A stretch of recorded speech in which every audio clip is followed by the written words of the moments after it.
안녕하세요 여러분, 밤새 평안하셨습니까? 2월 28일 수요일입니다. 오늘도 하루의 첫날 하루 한 말씀으로 주님과 동행하는 축복의 시간들 함께 보내시기 바랍니다. 오늘 우리에게 주신 말씀은 욥기 13장입니다. 1절부터 12절까지 좀 긴 구절이지만 제가 봉독해 올립니다. 나의 눈이 이것을 다 보았고 나의 귀가 이것을 듣고 깨달았느니라. 너희 아는 것을 나도 아노니 너희만 못하지 않느니라. 참으로 나는 전능자에게 말씀하려 하며 하나님과 변론하려 하노라. 너희는 거짓말을 지어내는 자여 다 쓸모없는 의원이니라. 너희가 참으로 잠잠하면 그것이 너희의 지혜일 것이니라. 너희는 나의 변론을 들으며 내 입술의 변명을 들어보라. 너희가 하나님을 위하여 불의를 말하려느냐? 그를 위하여 속임을 말하려느냐? 너희가 하나님의 낯을 따르려느냐? 그를 위하여 변론하려느냐? 하나님이 너희를 감찰하시면 좋겠느냐? 너희가 사람을 속임같이 그를 속이려느냐?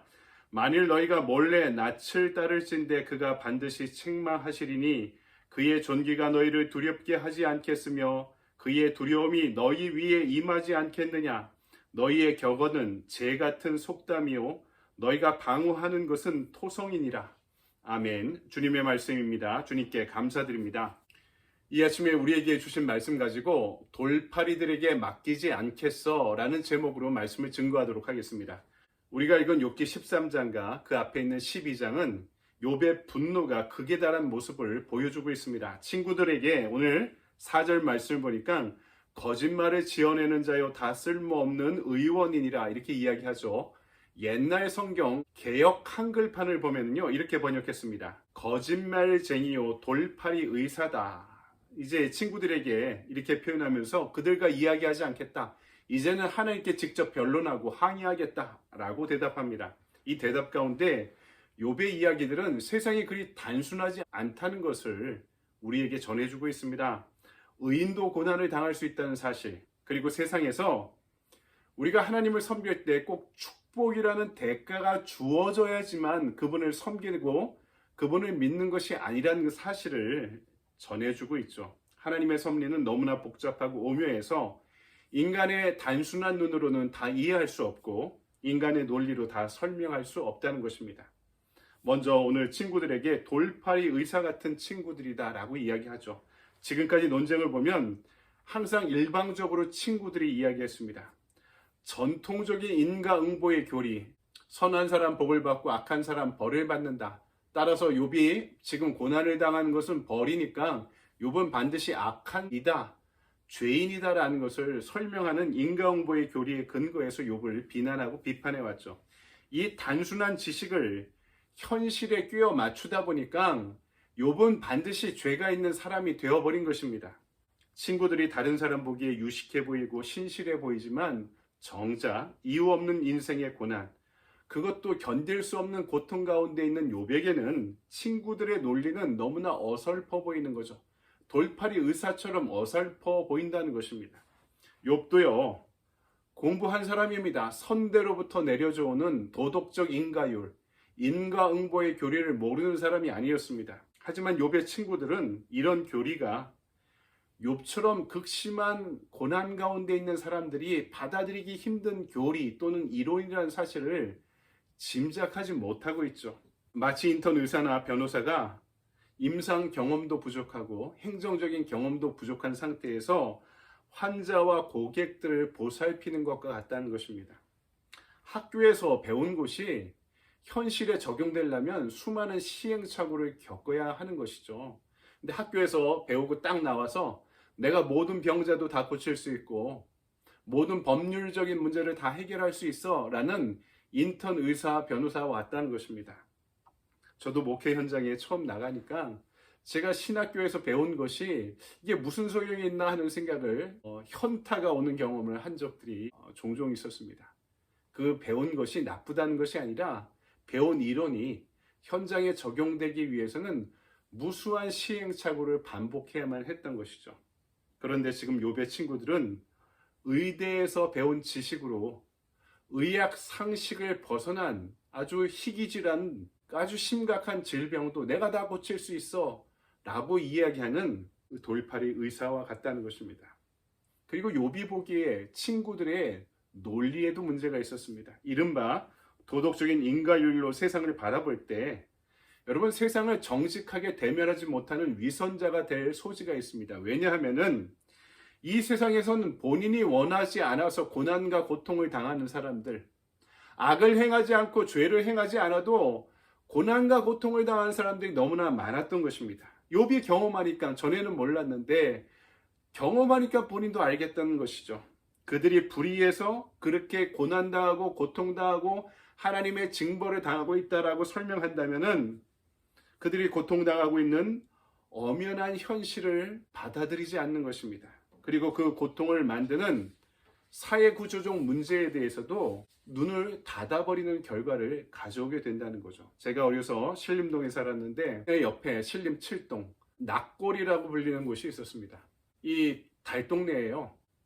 서울에서도 가장 마지막 개발된 동네가 신림 7동 낙골입니다. 이 신림동 전체를 난곡이라고 불렀는데 그 중에서도 이 달동네를 낙골, 떨어진 동네라는 의미에서 낙골이라고 불렸습니다. 다들 가난합니다.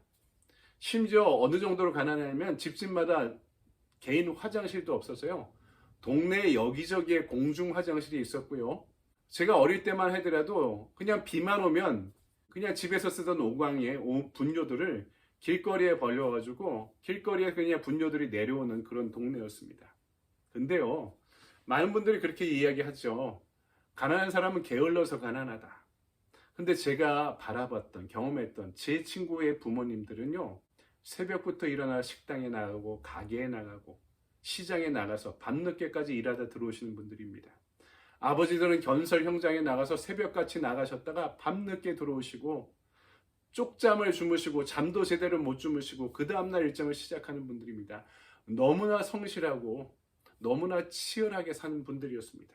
그들이 게을러서 가난하다 라는 것이 아니라 가난을 대물림하는 사회구조적인 문제가 있었다는 거죠. 거기에 눈을 떠야 되는데 고통당하고 가난하고 못 사는 사람들은 다 죄가 있어 벌을 받는 거다 이렇게 이야기하면 그들의 아픔에 대해서도 사회구조적인 현실에 대해서도 눈을 감아버리는 사람이 될 수 있다는 것이죠. 그래서 욥은 9절과 12절 이 말씀에서 친구들에게 오히려 이렇게 충고하고 있습니다. 세번역 성경으로 제가 읽어드리겠습니다. 하나님이 너희를 자세히 조사하셔도 좋겠느냐? 너희가 사람을 속이듯 그렇게 그분을 속일 수 있을 것 같으냐? 거짓말로 나를 고발하면 그분께서 너희의 속마음을 여지없이 폭로하실 것이다. 그분의 존엄하심이 너희에게 두려움이 될 것이며 그분에 대한 두려움이 너희를 사로잡을 것이다. 너희의 격언은 한낱 쓸모없는 잡담일 뿐이고 너희의 논쟁은 흙벽에 써놓은 답변에 불과하다. 고난받는 자에 대해서 자비의 마음도 갖지 못하고 하나님이 창조하신 세상이 얼마나 복잡한지도 모르는, 경험하지도 모르고 알지도 못하는 친구들의 짓거리가 쓸모없는 잡담이고 흙벽에 써놓은 낙서에 불과하다. 악담도 악평도 이런 악평이 없습니다. 욥의 이야기죠. 여러분, 우리에게도 해당되는 말씀입니다. 단편적인 지식만 갖고 사람을 판단하고 정죄하는 것이 바로 그것입니다. 고통당하는 사람들에게 필요한 것은 정죄하는 게 아닙니다. 공감해 주는 것입니다. 함께 눈물을 흘리며 기뻐해 주는 것입니다. 성경에도 있듯이 우는 자들과 함께 울고 기뻐하는 자들과 함께 기뻐해 주는 것입니다. 그것이 우리의 사회를, 이 시대를 변화시키는 길입니다. 정죄가, 비판과 비난이 사람을 변화시키지 못합니다. 오늘 말씀에 우리가 기억해야 될 것이 있다면 어떤 의로운 사람이라도 하나님 앞에서는 누구나 다 죄인이라는 사실입니다. 그리고 더 나아가 아무리 큰 죄인이라 하더라도 하나님 앞에서 용서받지 못할 사람은 단 한 사람도 없다는 사실입니다. 그래서 욥은 하나님 앞에 직접 변론하죠. 이제 친구들의 이야기를 듣고 그들에게 운명을 맡기지 않고 하나님께 직접 항변하고 변론하겠다는 것입니다. 죄인이 공적으로 직접 하나님을 찾는 것은 매우 위험하고 두려운 일입니다. 하지만 욥은 나서죠. 왜? 자기가 더 이상 잃어버릴 것이 없었기 때문에. 가장 친한 친구들마저 자신을 죄인이라 저주하는 상황 가운데, 이제는 병이 들어 목숨이 어떻게 될지, 언제 쓰러질지 모르는 상황 가운데 자식까지 다 잃어버리고 사랑하는 아내도 나를 버린 이 처참한 현장에서 이제는 자신의 진실을 하나님께 직접 알리겠다라는 선언입니다. 하나님만이 자신에게 남은 전부요, 그분만이 내 유일한 구원의 통로라는 것을 욥이 인생의 밑바닥에서 다시 한번 확인하고 고백하고 있는 것입니다. 하지만 하나님께 직접 소송하기에는 매우 두려운 것이죠. 왜냐하면 그분 앞에 죄인 아닌 사람이 없기 때문이라 말씀드렸기 때문입니다. 그래서 욥은 두 가지 안전장치를 마련하죠. 21절을 보니까 주는 내게 손을 대지 마시고 나를 두렵게 하지 마소서. 내 몸을 터치하지 말고 죽이지 말라.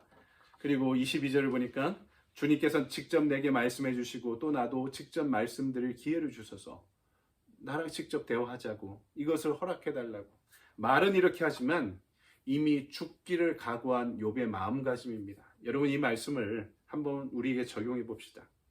말씀을 묵상하고 준비하는 저에게 이 욥의 고백은요, 진리를 알기까지 결사각오로 하나님께 자기 사정을 아뢰고 맡기겠다는 치열한 그 정신을 가르쳐주고 있습니다. 단순히 일이 안 풀릴 때 하나님께 기도하다가 응답받지 못하면은 우리는 실망해서 기도를 그만둘 때가 얼마나 많습니까? 그런데 욥의 고백과 기도를 듣다가 드는 마음은 내가 그만큼 절박하지 못했구나라는 것이었습니다.